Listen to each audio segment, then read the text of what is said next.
What is going on, everybody? So today I have the keys to the brand new Mazda 3. But not only do I have it to review, I have it for one entire week. So we're gonna go in depth. I'm gonna take this thing on a road trip. We're gonna see real-time fuel economy. I'm gonna see how it is to live with.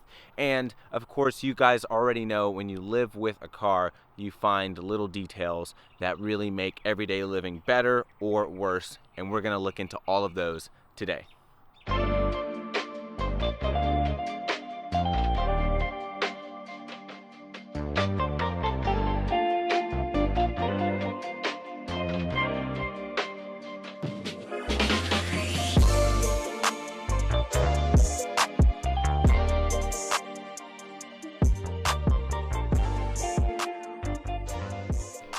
All right, so let's start with the exterior of the vehicle. Now, I do just want to say, if you guys want a full in-depth review of the Mazda 3, be sure to click the link in my description box. That was when I first reviewed the Mazda 3 sedan and hatchback. That's literally a more in-depth review than this is going to be. Since I have already reviewed this car in depth, I'm just going to skim over the exterior, interior of the car and then really focus on the everyday living aspect of the video.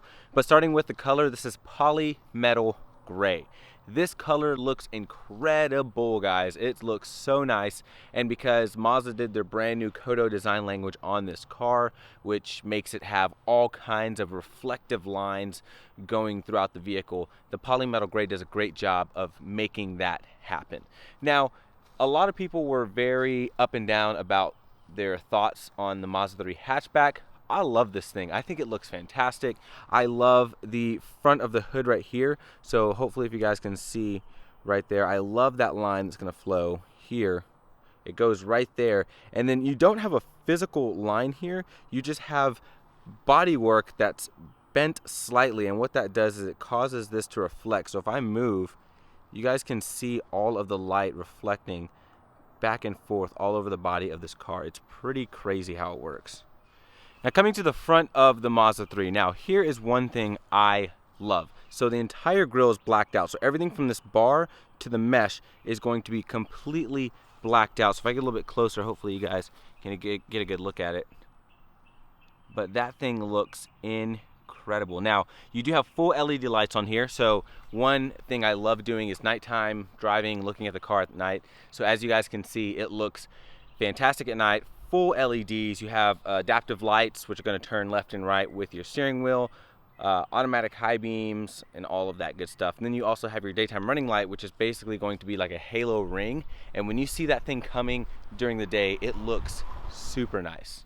All right, so once you get to the side profile of the vehicle, now you are going to have these black wheels, which definitely work well against the polymetal gray. And then I even like smaller details like the newly designed mirror here. So I think the new mirror looks a little bit better, a little more high quality than before. And it has this nice like bullet shape right here, which looks kind of cool. Then as you come back, you are going to have this deck lid spoiler, which is so thin that it almost shouldn't be considered a spoiler right there. And then moving to the back, you have the quad lights back here. So all of these are of course going to be LED, so full LEDs all the way around the car. Your turn signals are going to be LED, your reverse lights are going to be LED, and just the entire car looks fantastic during the day and especially at night. It has this really nice night presence. All right, so getting into the Mazda 3, here is your key. First of all, smooth plastic here on the back. You've got this aluminum strip there, Mazda symbol there, and then off to the side is going to be your buttons. So you have your lock up top, your unlock below that, and then your panic button. That's basically going to be it. And you have a key hidden within here to get into the car if the battery on this dies or if the battery on the vehicle were to die. And now you finally have touch sensitive areas on the door. So for example, you have this little indent portion here. Put my thumb there. That's going to lock it. And there's a touchpad right behind this door handle, and that's going to unlock it. A quick look at the interior before I hop in. So as you guys can see, mine has the red leather option, which is awesome.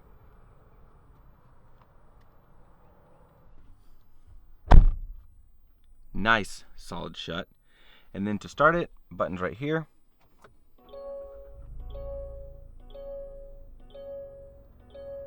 All right, so skimming around the cabin just a bit. Now, like I said, have already reviewed this vehicle in its entirety. Click the link in my description to check the full in-depth review out. So I'm just gonna skim over this one. The only difference was I didn't have the red leather and I didn't have all-wheel drive. So there are a few things you notice when living with this car. One of those things are the heads-up display. Absolutely love the heads-up display. It's just one of those things that is really handy, especially when it's throwing up speed limit signs. And this one, instead of pulling a speed limit sign from like a GPS or an old non-updated map, it is scanning the sign and then pulling it up right here. So it's using the camera right here, scanning the sign as you drive by, and then popping it up in your heads-up display. So that's really cool. The other thing is not really a positive, more of a negative. I really wish this had cooled seats. Now I know that's kind of a lot to ask for this level of a vehicle, but here in Texas it's been like 80 something degrees all week, and so it's been super hot, and it actually takes a little bit for it to cool off. The air is cold, it's just that there's so much heat in the car. You know, having cooled seats would have been a lifesaver, but that's not really a complaint, it's just more of wishful thinking. The other thing that you do notice is this car is so incredibly nice. I mean, you guys probably already know that, but when you live with it, you actually appreciate it more. Like, this should be about a 40 something thousand dollar car. That's how expensive everything in here feels. And then you notice little things like, obviously you have to put this thing into drive and put it into park every single day during my week-long drive with it. And every single time I'm so satisfied when I put this thing into drive, because listen to this. I hope you guys can hear this.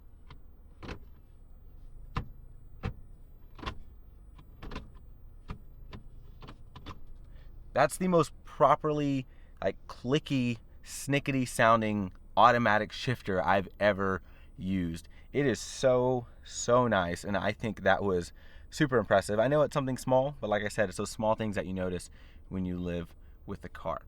Other thing that I noticed is this Bose sound system is incredible, guys. I'm surprised Mazda hasn't like hyped up this sound system. They're just like, oh yeah, we threw Bose in there, it's slightly updated, but it is one of the best sound systems I've ever heard.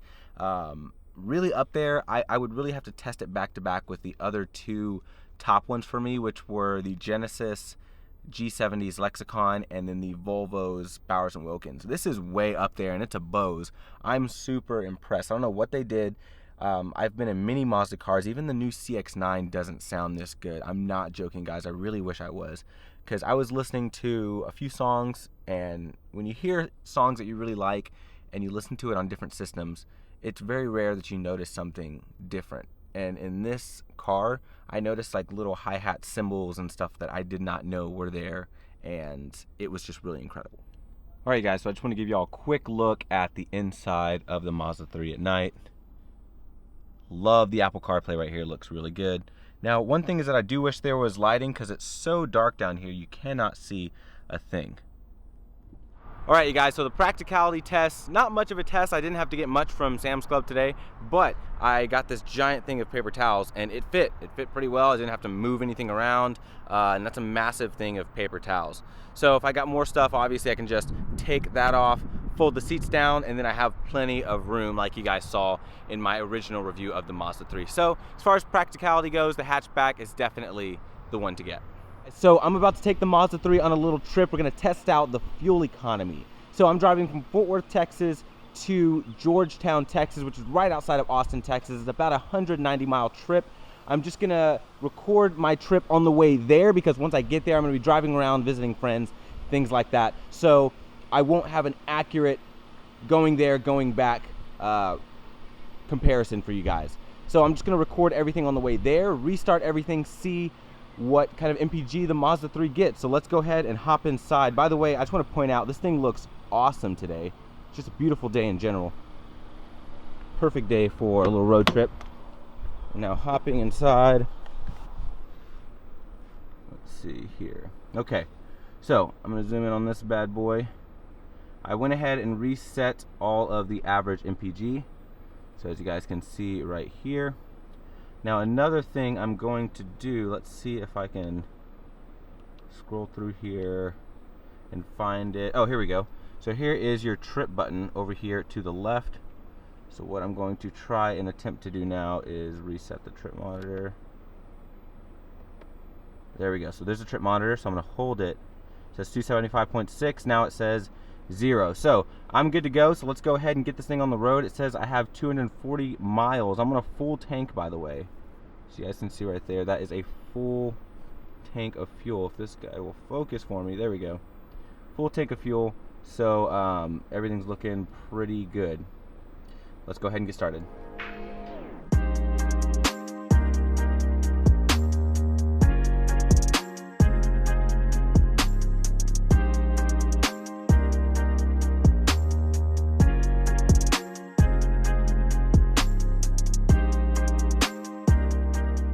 All right, you guys, so I am currently in Temple, Texas.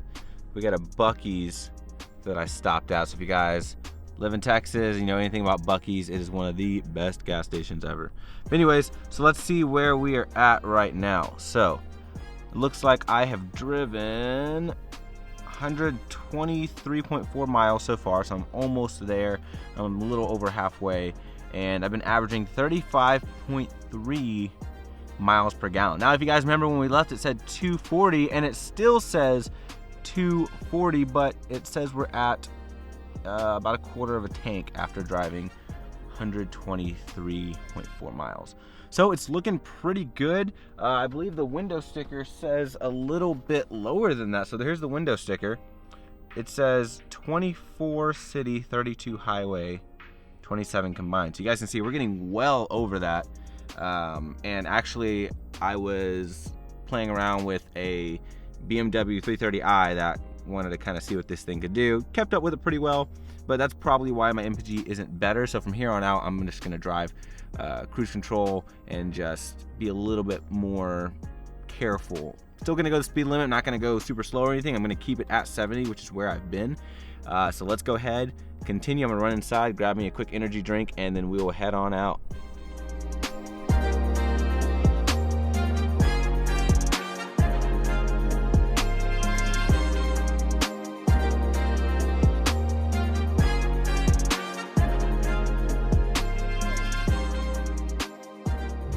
All right, you guys, so I just wanted to film this part so I can show you how I've been driving this car.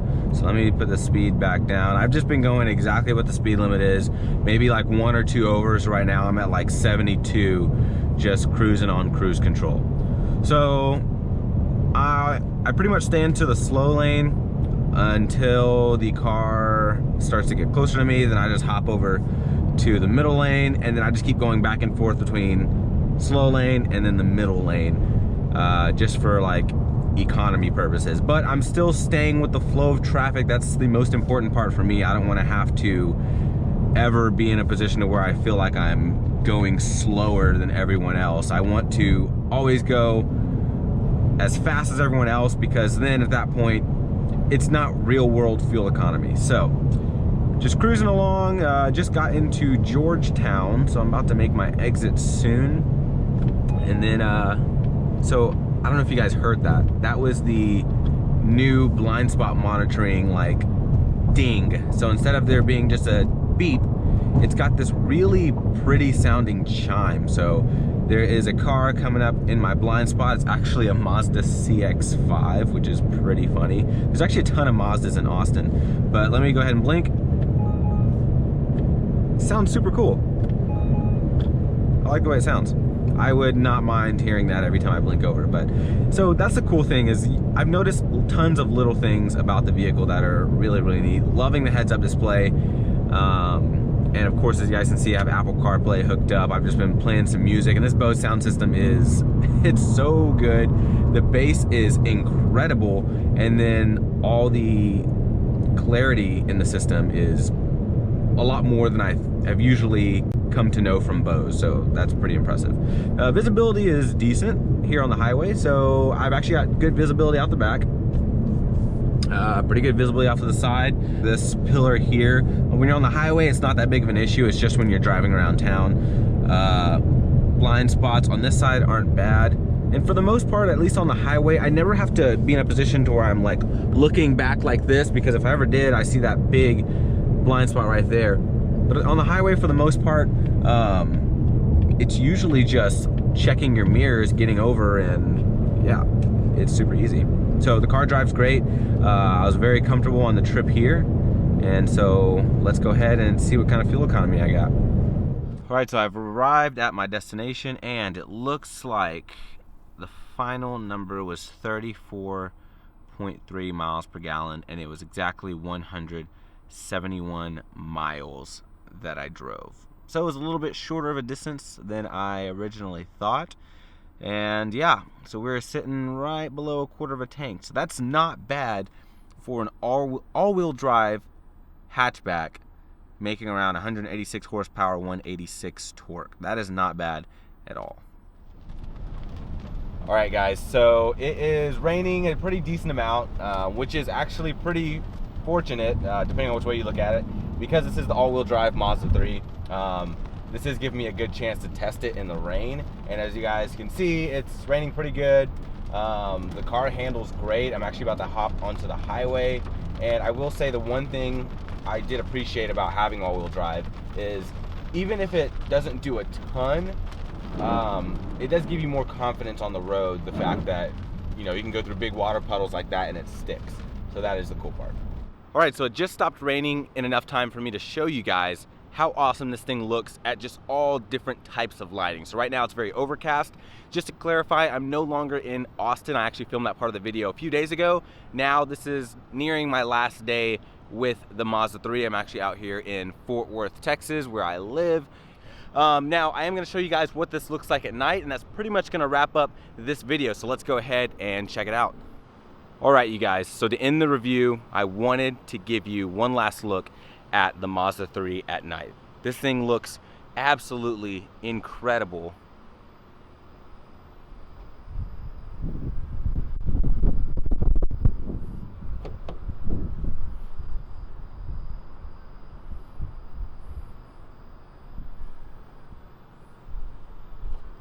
Such a good looking setup. Love the red leather, love the circular lights here in the back. But yeah, I've really enjoyed my time with the Mazda 3. It's been a fantastic week. I hope you guys enjoyed this review. I hope it gave you a little more insight of what it's like to actually own this vehicle. And I really do hope Mazda comes out with a performance version of this thing, because it will be an absolute bargain for money. But thank you guys for watching. Hope you enjoyed this review. If you did, let me know by giving me a thumbs up. Also subscribe if you like car content, and I'll see you guys next review.